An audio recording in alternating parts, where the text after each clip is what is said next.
I'd like to introduce our team. You can see here from the slide, we have Kennedy on the left, Pintip and Alexia. The three individuals are client associates that really help keep us together and keep all the promises we make to everybody in line and keep us organized. From there, we have Colin Day, financial advisor, John Bedenstein, that oversees our 401k business, Joe Anderson and Michael Del Monte, that oversee our portfolio management. So without further ado, let's hear from Joe Anderson talking about the market. Joe? All right, can you guys hear me all right? I never know with all the different attachments here, so yes, always want to make sure. Brian, would you go to the next slide there for me? So just want to start off by kind of covering a quick recap of what happened last year in the markets. Overall, the stock markets performed very well in 2021. The Dow, NASDAQ, and S&P 500 were all up over 18% for the year. However, international emerging markets lagged quite a bit. The international markets were up about 10%, and emerging markets were roughly flat. A lot of that was due to inflationary pressures, not having the vaccines out in quite the distribution, and current sanctions such as you see in China and Europe that are causing them basically to shut down the entire country when COVID starts to reappear. The overall bond market was negative on the year, it's down about 2%, caused by the fear that the Feds are going to hike rates, which is going to cause, again, decreasing bond pressures over probably the next 5 to 10 years. But again, overall, the markets did very well in 2021. It was very low in terms of volatility. We didn't have a lot of peaks and valleys. We didn't have any form of correction, meaning the market's dropping 10%.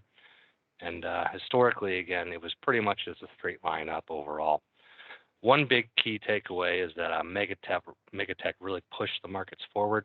In fact, according to Goldman Sachs research, 5 companies from April to the end of the year accounted for 51% of the S&P 500's total return, meaning that just 5 companies out of the entire 500 companies that make up the S&P 500 are half of the return, those companies being Microsoft, Google, Apple, NVIDIA, and Tesla, which indicates that while the markets did really, really well as a whole, overall, the underlying S&P 500 as a whole wasn't nearly as strong. So if you go to the next slide here, Brian, I'm sure the big question in everybody's mind right now is kind of what's going on with the market. Just a few numbers here highlighted on the screen. Bitcoin's dropped 52% from the highs on November 4th. The NASDAQ composite's down almost 20% from the highs in late November. The S&P 500 and the Dow Jones are also in correction territory. And what we want to just remind everybody is this is normal. This happens on average every year and a half, basically. We haven't had anything of note since the drop in March of 2020.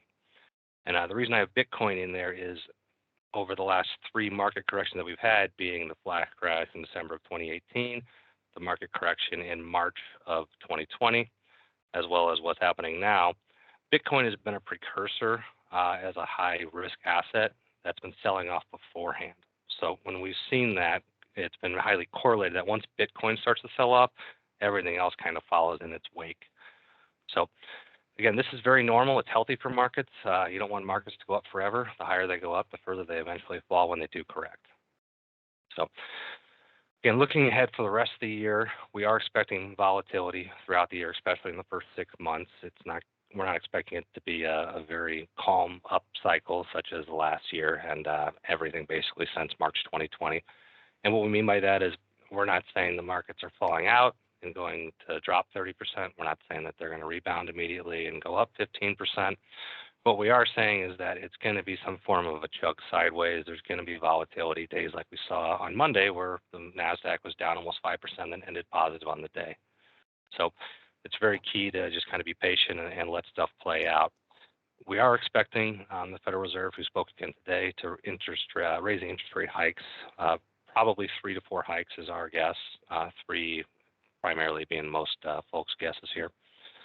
And what that's going to cause, it's going to make it so borrowing money is going to be harder to do. It's going to impact the growth companies that have to borrow all this money and that aren't really producing a profit now to struggle until those interest rates kind of settle.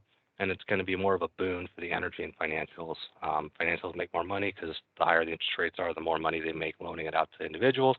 and energy is relatively inflation-proof. Inflation does remain an issue. We were at a 40-year all-time high last year, 6.9%.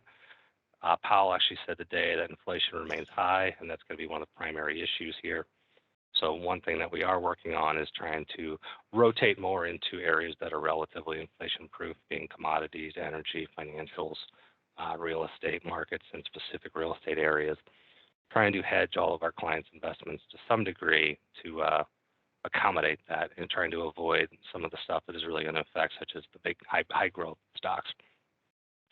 And then the last real thing here is overall the global economy is still growing, but it is slowing down. China has been the primary driver for the last 20 years. China's GDP growth has slowed down from almost 7% to, I believe they just revised it down below 5 to 4.6% expected for this year. So that always causes a little turbulence in the markets, but overall the economy is still pretty strong. There are a lot of underlying issues, but nothing that's indicating anything crazy going to happen here. So I'll pass it back off to you here, Brian. Thank you very much, Joe. Do appreciate that insight.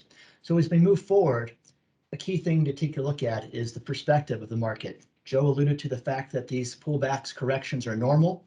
They're healthy, but they're very painful. It seems that if over our history, the bull markets have been longer and very nice performance over the years, but the bear markets, when the markets do come, tend to be a lot sharper and a little bit less lived, let's just say. So I want to take a look at a perspective in terms of it's normal for your account to experience some volatility. If you have any money in equities at all, you're going to be participating in the ups and downs of that marketplace itself. We should expect increased marketility, especially as uncertainty increases. We have enough issues out there today with the COVID, with China, supply chains. Now we're talking about inflation. Hopefully most of that inflation is caused by supply chain and COVID disruptions. But in addition, we now have a situation with Russia. So life always brings uncertainties. It's our job to help manage those uncertainties in managing risk. Financial planning tools we utilize take into consideration these market setbacks, pullbacks, corrections. So please note that we've been very diligent of working with your financial plan over the years. This will not completely blow that plan up. Those plans and the calculations in those plans do take into consideration the sequence of returns, both good markets and bad markets. How often does this happen? So you have three different situations. A pullback. A pullback would be defined as a decline of 5 to 10% from recent highs. That actually happens 3 to 4 times a year. A correction is defined as 10% to 20%. And that, as Joe alluded to earlier, about every year and a half, 1.6 years on average. That's where we're at right now at this point with the majority of the market. Some of the market is actually in bear territory, such as Bitcoin and a few other areas that are down greater than 20%. And actually that happens on average 3.6 years on average. The last time we had a major pullback was in March of 2020. If you recall, the market itself pulled back 35% negative within 19 days. We literally lost the entire 3.5 years of the Trump bump, so call it, within 19 days. So once again, the key thing was for us to power through that by maintaining our allocations.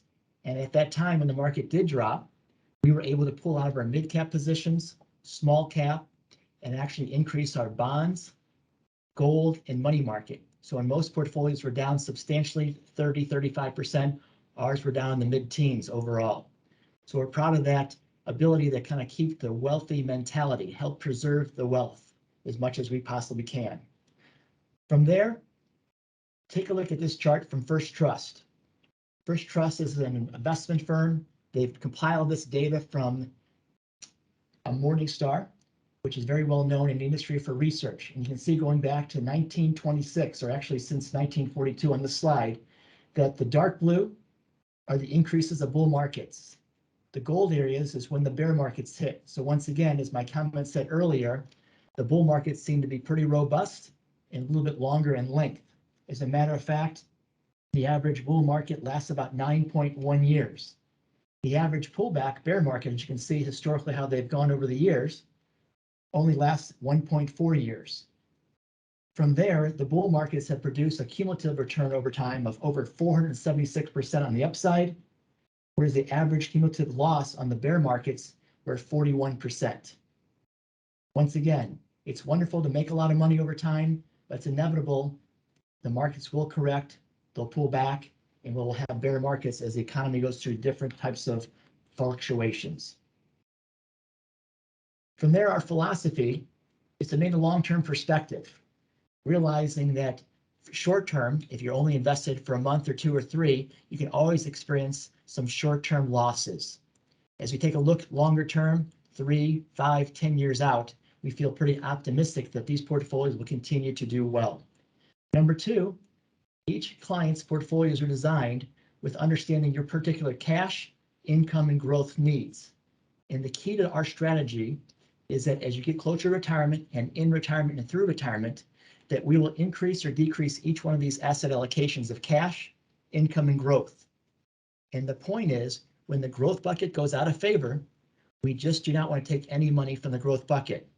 We hope to have enough income coming in from income investments, whether Social Security, annuities, real estate, other investments perhaps, and have enough cash to get us through anywhere from, let's say, 6 months to 2 or 3 years before we have to dip into the growth bucket itself, depending, of course, on your risk, time, and temperament. And finally, our portfolio diversification, we feel that we're okay to give up a little bit of the upside to protect from additional larger losses on the downside. For example, back in October 13th, we did some minor readjustments to the portfolio, feeling that the year-end markets were pretty high, portfolios were at all-time highs for the most part, decided to pull off a little extra cash to be more defensive. Unfortunately, the markets went against us on the positive side and had a Santa Claus rally towards the end of the year. So our portfolios have done very well the last 3 years, 4 years since we've been correct capital wealth management that we can track precisely. But from October, November, December, we did lag just a little bit once again, just to provide a little bit more defense. As we move forward, that defense is played to your advantage. As Joe alluded to, the markets are down anywhere from 19% plus or minus. Most of our models are still down only in the single digits for the most part. Doesn't make it easier, but the key thing once again is try to maintain the wealth of our clients. From there, as we look forward, what to do now? If your risk, time, and investment objectives have not changed, we highly recommend you continue to maintain your current allocation. As you can see from the activity the last couple of days, the news and markets can fluctuate in immediate news as news is released. So we cannot time the market going forward. We have to allocate based upon your risk, time, and temperament, and make sure that we provide enough cash and income to get us through any type of low. If your situation has changed, please contact us. If you need a larger amount of cash, you feel that your risk tolerance is a little bit too high, now's the time to make some adjustments. We have the ability, if you're interested in needing to take some cash off the table, to go into the portfolios and look for assets and investments that have not gone down as much if you need some short-term cash. Otherwise, we recommend to try to maintain as we work through this difficult cycle. From there, we look forward to our journey together. We realize dealing with pullbacks, corrections, and possibly bear markets are not an easy part about being an investor. We want you to know that we're here for you. If there's questions, concerns, please don't hesitate to pick up the phone to give us a call. We thank you for your time and look forward to a continued journey. Thank you very much. Joe, do we have any questions in the queue at all? Any more questions? I don't see anything in there specifically yet, but as Brian indicated, we're here to help everybody out, no matter what your question is. If it's incredibly industry specific or even company specific, please reach out and one of us can get you a clear answer on what's going on in as much or little detail as you recommend. So thank you very much. That's what we like to do. Everybody be healthy and safe. Please call if we can be of service. Have a good day. Thank you.